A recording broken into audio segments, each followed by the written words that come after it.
Alright, today we're going to be making Snowhead Temple from Majora's Mask with polymer clay. So we're going to start by mixing together several different shades of gray, but we don't want to mix them all the way. We still want to be able to see the different shades of gray, like how the texture of the ice looks in the actual game. Now we're going to go ahead and roll out the bottom of the stage, which is basically just a bottomless pit. And if you notice, it's not pitch black like most bottomless pits are. It's just a really dark shade of gray, which color scheme-wise fits in with the cold, icy feel of the level. So what we're doing now is cutting up a paperclip into a bunch of little pieces, and then we're going to poke them into the stage. So the reason we're doing this is because a lot of the platforms and pathways are really skinny, and the paperclips will just help give them some extra support, basically acting as a skeleton.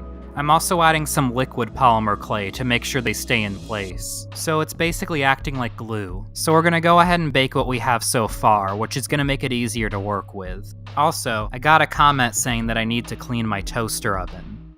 That's nice. Anyway, we're ready to start making the actual platforms, which are mostly going to be made from that blob of clay we made earlier, the one that's made up of several different shades of gray. So I'm not really sure if these platforms are supposed to be made of ice, or if it's like some kind of stone structure that just got encrusted in ice. There's also two different looking versions of the stage. The one from the N64 version, which is the one I'm making, and the one from the 3DS remake.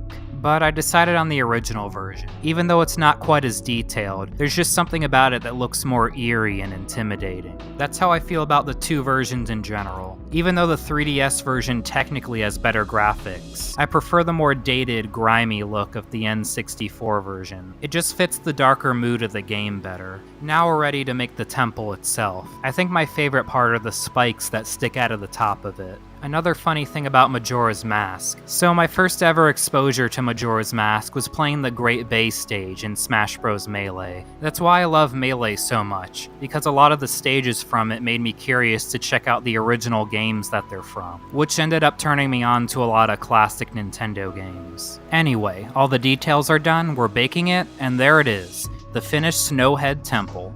Make sure you give the video a like if you liked it, comment if you want, and subscribe for more content. Peace.